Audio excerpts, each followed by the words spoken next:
அனைவருக்கும் வணக்கம். தீபாவளியும் திரைப்படங்கள் நிகழ்ச்சியின் 44வது பகுதிக்கு உங்களை அன்போடு வரவேற்கிறேன்.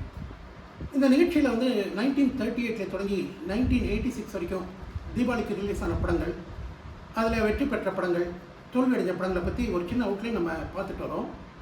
அதோட கண்டினியூஷன் தான் இது. நேற்று 1986 தீபாவளிக்கு ரிலீஸ் ஆன ஒரு சில படங்களை பார்த்தோம். அதோட தொடர்ச்சி 1/11/86 தீபாவளிக்கு ரிலீஸ் ஆன திரைப்படம் மாவீரன். சூப்பர் ஸ்டார் ரஜினிகாந்த், அம்பிகா, ஜெய்சங்கர், தாரா சிங், சுஜாதா நடித்த இந்த படத்திற்கு பாடல்கள் வாலி, கங்கை மரன், வைரமுத்து, இசை இளையராஜா. இந்த படத்தோட ப்ரொடியூசர் தெலுங்கு ஆக்டர் கிருஷ்ணா. அவருடைய பத்மாலயா பிக்சர்ஸும் சூப்பர் ஸ்டார் ரஜினிகாந்தோட ஆர்கே ப்ரொடக்ஷன்ஸும் சேர்ந்து தயாரித்த திரைப்படம் இது. தமிழில் வெளிவந்த முதல் 70 mm திரைப்படம் இந்த படம். மல்யுத்த வீரர் தாரா சிங் இந்த படத்தில் நடிச்சிருக்கிறது ஒரு பெரிய ப்ளஸ் பாயிண்ட். ஹிந்தியில் அமிதாப் நடித்து வெளியான மர்த் திரைப்படத்தோட ரீமேக் தான் இந்த படம். பொதுவாகவே ரீமேக் படங்கள் எடுக்கும் பொழுது என்ன பண்ணுறாங்க அப்படின்னா, நம்ம ஆட்கள் அதில் நிறைய லாஜிக் மீறல்கள்லாம் இருக்கும். அதெல்லாம் நம்ம தமிழில் எடுக்கும்போது தவிர்த்துடலாம். ஆனால் இவங்க என்ன பண்ணுறாங்கன்னா, ஹிந்தியில் என்ன இருக்கோ அதை அப்படியே எடுத்துடுறாங்க.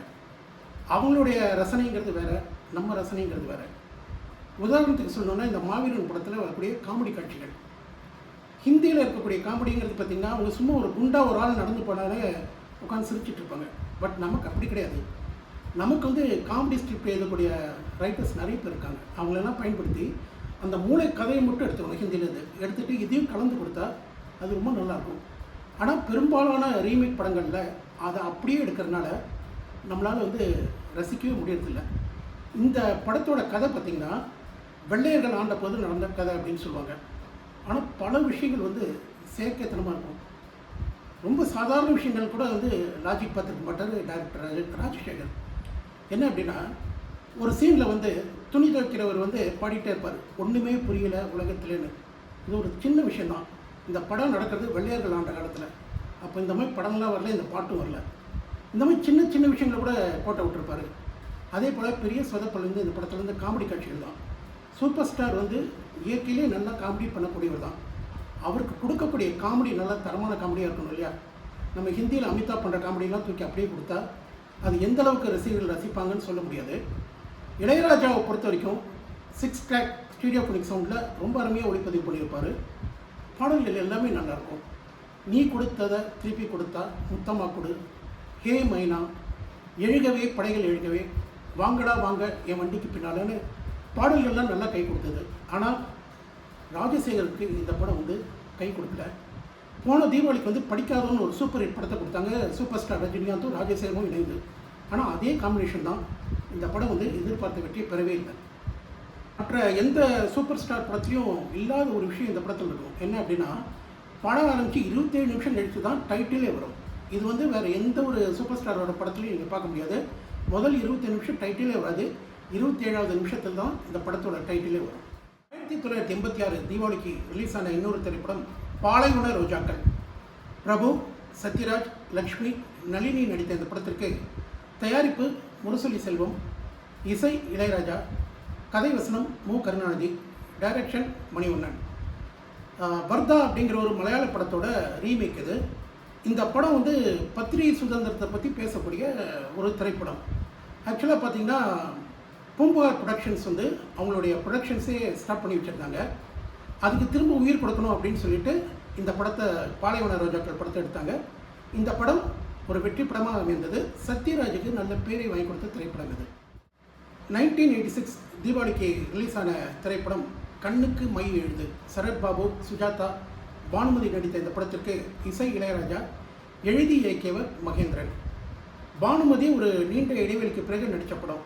அது மட்டும் தான் இந்த படத்தில் ப்ளஸ் பாயிண்ட்டுன்னு சொல்லலாம். மற்றபடி இளையராஜா மகேந்திரன் காம்பினேஷனில் நம்மளால் மறக்க முடியாத பாடல்கள் எத்தனையோ இருக்குது. இந்த படத்தில் அதுவும் சொல்லிக்கிற மாதிரி இருக்காது. இது ஒரு தோல்வி படம். 1986 தீபாவளிக்கு ரிலீஸ் ஆன திரைப்படம் தர்ம தேவதை. விஜயகாந்த், ராதிகா, சரத்பாபு, பல்லவி நடித்த இந்த படத்திற்கு பாடல்கள் வாலி, இசை ரவீந்திரன். இது ஒரு ஏவிஎம் தயாரிப்பு, டைரக்ஷன் எஸ்பி முத்துராமன். பிரதித்வனிங்கிற தெலுங்கு படத்தோட ரீமேக் இது. சிறந்த நடிகைக்கான ஃபிலிம்ஃபேர் அவார்டு ராதிகா அவர்களுக்கு இந்த படத்தின் மூலம் கிடைத்தது. 1986 தீபாவளிக்கு ரிலீஸ் ஆன இன்னொரு திரைப்படம் லக்ஷ்மி வந்தாச்சு. சிவாஜி கணேசன், பத்மினி, ரேவதி நடித்த இந்த படத்திற்கு இசை ரவீந்திரன், டைரக்ஷன் ராஜசேகர். ஹிந்தியில் கூப்சூரத்னு ஒரு படம் ரிலீஸ் ஆச்சு. அந்த படத்தோட ரீமேக் தான் இது. கூப்சூரத் படம் அனைவராலும் பாராட்டப்பட்ட படம், நல்லா பேசப்பட்ட ஒரு படம். ஆனால் அந்த ரீமேக் படம் லக்ஷ்மி வந்தாச்சு கை கொடுக்கல. ராஜசேகருக்கு இந்த தீபாவளிக்கு 2 படம் ரிலீஸ் ஆச்சு. மாவீரன் 1, லக்ஷ்மி வந்தாச்சு 1. 2 படமுமே டைரக்டர் ராஜசேகருக்கு கை கொடுக்கல. 1987 தீபாவளிக்கு பார்த்திங்கன்னா 12 படங்கள் ரிலீஸ் ஆச்சு. அப்போலாம் பார்த்தீங்கன்னா 12 படம் 16 படம் இப்படி தான் ரிலீஸ் ஆகும். ஒவ்வொரு தேட்டரில் ஒவ்வொரு படம் ஓடிட்டுருக்கோம். நமக்கு சாய்ஸ் நிறைய இருக்கும். ஒரு பக்கம் கமல் படம், ஒரு பக்கம் ரஜினி படம், ஒரு பக்கம் விஜயகாந்த் படம், ஒரு பக்கம் சத்யராஜ் படம். எப்படி நம்ம எந்த படத்துக்கு வேணால் போகலாம். ஒரு படத்துக்கு டிக்கெட் கிடைக்கலாம், இன்னொன்று போகலாம். இப்போ மாதிரி 20 தேட்டர்லேயும் ஒரே படத்தை போட்டு அதே பாரு அப்படிங்கிற தொந்தரவுலாம் நமக்கு அப்போ கிடையாது. அது மாதிரி 1987 பார்த்தீங்கன்னா 12 படம் ரிலீஸ் ஆகிருக்கு. அந்த 12 படங்கள் என்னென்ன அப்படிங்கிறத நம்ம வரும் நாட்களில் பார்க்கலாம். நன்றி, வணக்கம்.